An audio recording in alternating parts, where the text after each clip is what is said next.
this next tutorial, I'm going to talk you through getting set up for your scale practice.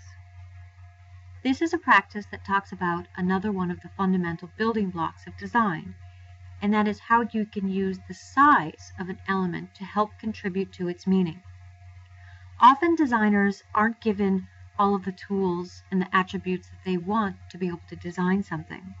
For example, you may be told to design a poster that gives the impression of being cold, but you're limited in the type of font you can use, the colors you can use, and the images you can use. So that's what we're talking about here in this class, especially in the first couple of weeks, how you can take fundamental, very basic elements and use them to express emotions, such as cold.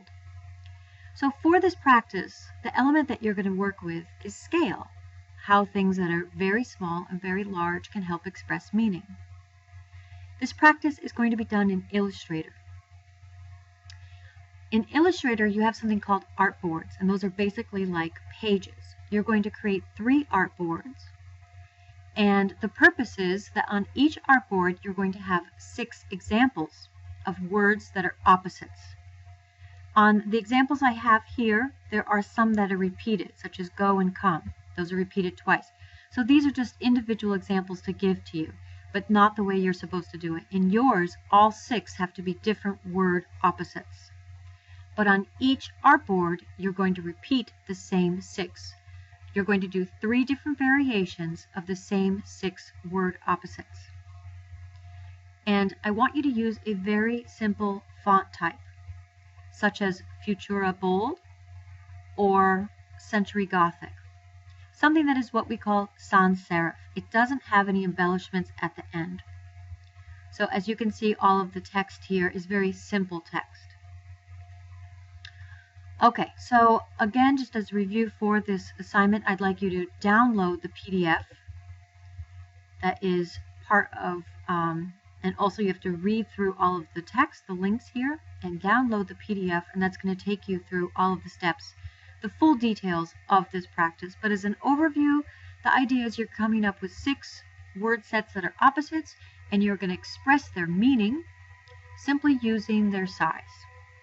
Okay, so I'm going to jump over to Illustrator. I already have it open, and I'm going to create a new document by going up to File, New.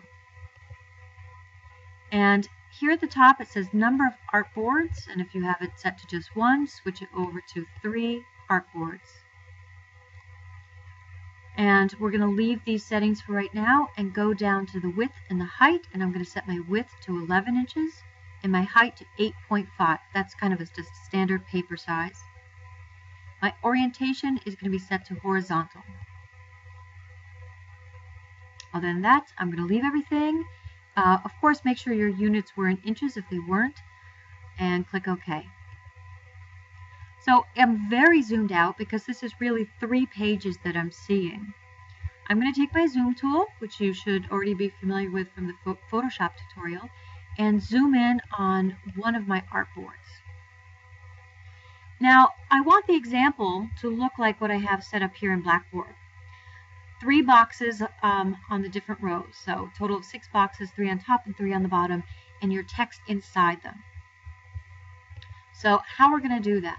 Over here is my toolbar, which is similar to what you have in Photoshop, and down towards the bottom, towards the just a little bit past the top, in the second section here, I have the rectangle tool. I'm going to click on that. And now I'm going to go up to what sometimes I call the options bar, because that's what it's called in Photoshop, but it's also called the control panel here. And just like in Photoshop, this is contextual, and that means that I can change it based upon the tool that I have. I can change its default settings. So what I want, something in a concept that we're going to work with a lot in Illustrator, is the idea of fill and stroke. I want to fill this with no color, so I'm going to click on this fill option here and choose the no color option, which is the one with the red line through it, and I'm going to keep the stroke, which is an outline, to black, and the thickness of the stroke is over here in points, and I'm going to keep that. My default setting is 1 point, but if you have another number, just put in white here, 1 here. Okay, and so now that I've set this to have no fill color, only an outline of black that is going to be 1 pixel or 1 point. I'm now going to click into my document and click and hold the mouse down and drag out. And because I want these to be 3 inches by 3 inches, which is a square, I'm going to hold the shift key because that locks my proportion. Without the shift key, this can be a rectangle. As soon as I put the shift key down, it locks the proportion, so I get a square. As I'm clicking and dragging out, you'll notice that I get the width and the height, and I can keep going until I get 3 inches. And if you have a hard time getting it exactly as 3 inches, I can go, once I have it set up, I can go up to my transform panel, and that's where I can see my width and my height, and I can put that exactly to 3 inches. Okay, so I have my first one set up, and now I'm going to take my selection tool, which is keyboard shortcut V, very similar to what we had in Photoshop for the move tool, and that selects the rectangle I just made, and I'm going to hold down the Alt key and click and drag this out, and that is duplicating it and copying it and placing it. I'm just going to drag it right to the middle. So again, I held down the Alt key, which duplicated my rectangle. And I let go of both my mouse to deselect the first one and just leave the second one selected. Do the same thing again. Hold down the Alt key and click and drag this out. And notice as you're dragging, you should see a smart guide, which is a green line showing me that they are lined up. So I'm going to continue and Alt dragging down until I have all 6 and making sure that they're lined up. So now this middle one should be lined up with the one on its left and the one on top of it. And there we go, a perfect intersection. And repeat it again. And so smart guides are very useful. If you don't see them, check under View from the main menu that you have smart guides checked. Okay, and since we're here under View, I also want to add rulers so I can put in my guides. Same, just like in Photoshop. The rulers come out on the top and the side. So I'm going to set up my rulers to be every ½ inch because this is an 11-inch document and I have 3 inches of squares, so that means if I do the math, I should have ½ inch in between everything. So I'm going to move this guide out and set it to a ½ inch, and I'm looking at my ruler up at the top here. Drag another one to the other end and set that to be at 10½ inches. And then I'll move my rectangle out, and the same for the ends here. Make sure that they are at the ½ inch marker. And now I can add my other guides if needed. So I can see this is lined up to 3½ inches, so I'll put one at 4. And then I can take this rectangle and move it over. And that should just leave this automatically at that ½ inch. I don't really need to set up another guide. Okay, so now I have my page set up. The first one, obviously, you're going to go and continue. So after you've come up with your 6 word set, so again, you're going to have a different word set in each one of these 6 boxes, and they need to be opposites. But you're going to repeat the same word sets on each one of your artboards. So you're having 3 different variations, because the idea is most of the time when we do something the first time, it's not our best. So try it again and then try it a 3rd time and see if you can come up with all different kinds of variations. Now, to talk about how we can start adding text, I don't want you to do any major manipulation. I want you to use, as I said, simple text and scale. So font size. You can also work a little bit with rotation. I'm going to take my text tool, which is towards the top. So I've selected that, and I'm going to click into my box, and immediately my options bar or the control panel changes a little bit. I no longer have a stroke, and I now have a fill color, and I have a font and a particular size. So I'm just going to leave that, and then I'll show you how to change it afterwards. I'm going to start with the word full, and I'll put it in all caps. So I'm going to select that, and first of all, put it into a much larger size, maybe 60 points, and I'm going to choose Century Gothic for my font.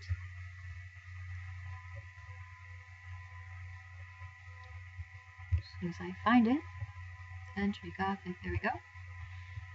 And now I want to move it, so I'm going to take that selection tool again, V, which gives me, as you can see, anchor points all around it. And also, when I put my mouse in the corner, I get the rotation tool, so I could rotate it. And I'm going to kind of push it up into the corner. And I think I'm also going to make it bold. So I'll go up to my control panel and make it bold. And now I'm going to do the Alt trick again to duplicate this. So I'm going to hold it down and Alt and get another one and another one and another one. And actually I'm feeling like those are looking a little too heavy, so I'm going to select those individual ones and move them back to regular. So I just click on to the text, put those back to regular, and maybe I'll just leave the last one at bold.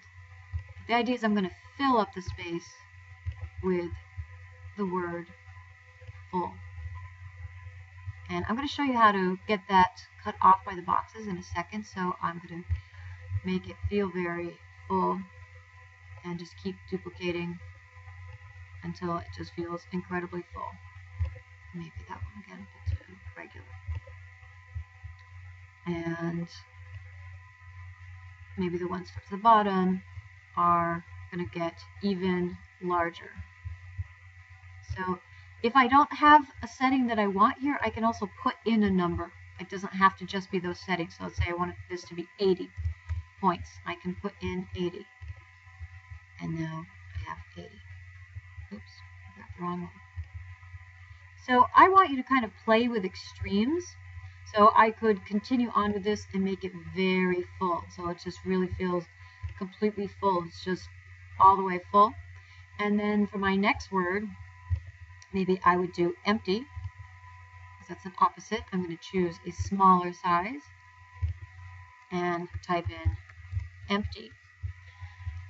And select that. I'm going to go up to where it says character,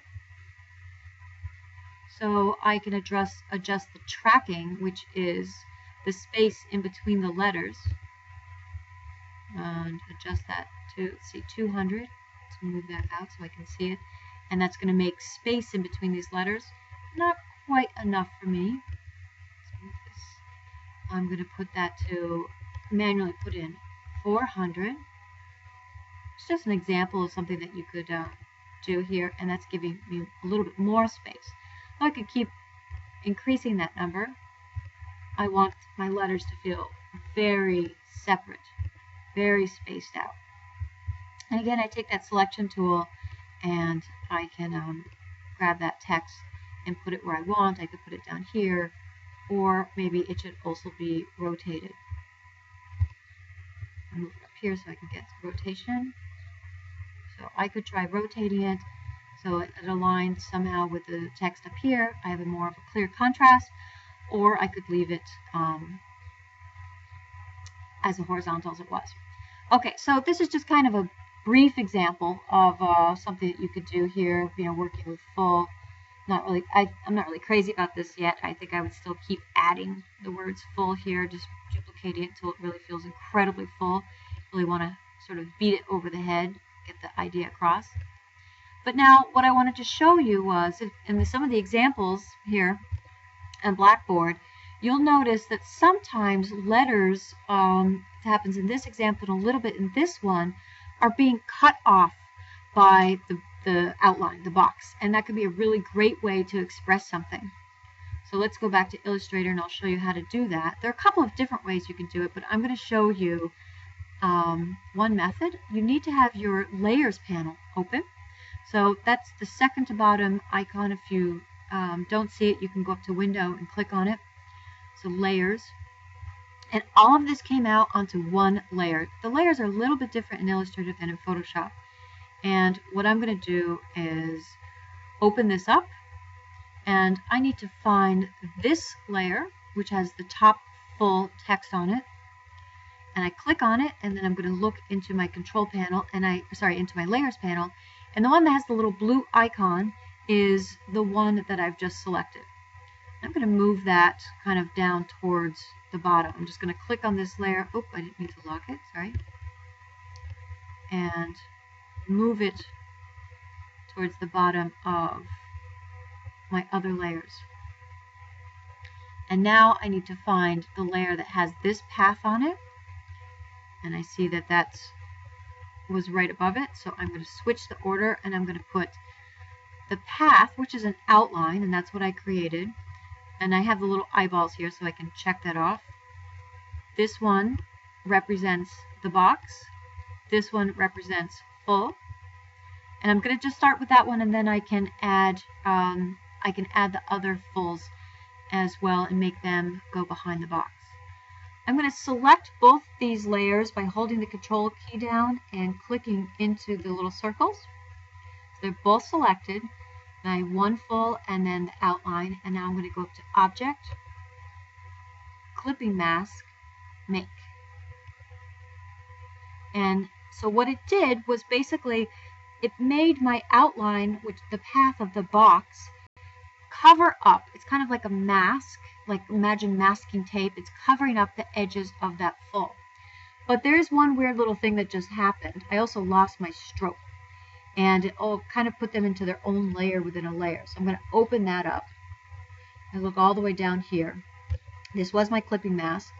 I put those layers together. I'm going to open that up and scroll down so you can see, and select this layer again, which was the layer for my box, and just go and put that stroke back.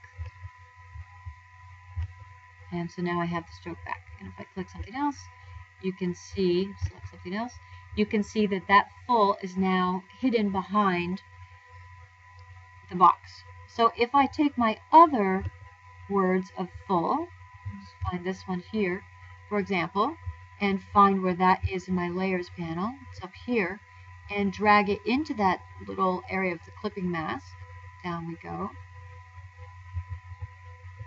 It's also going to become hidden behind the box. So I'm just going to continue. I'll do this one over here. So I click on it and then find where it is and drag it down. I'm just clicking and holding my mouse down and dragging it into that clipping mask area. And as you can see, as I continue going, all of those fall behind the box and kind of get hidden up. So that's another effect. You don't have to use it, but it can just be, you probably want to use it in some of your projects later on, and it can be kind of like a neat way to make the text when it feels like it's coming out of the box. Okay, so I'm just going to do the last one here.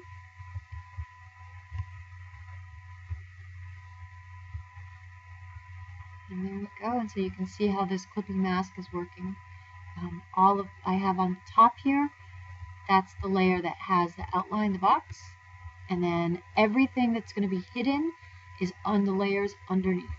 And I'll just move this, I'll click on something else, so you can see the effect that's starting to happen.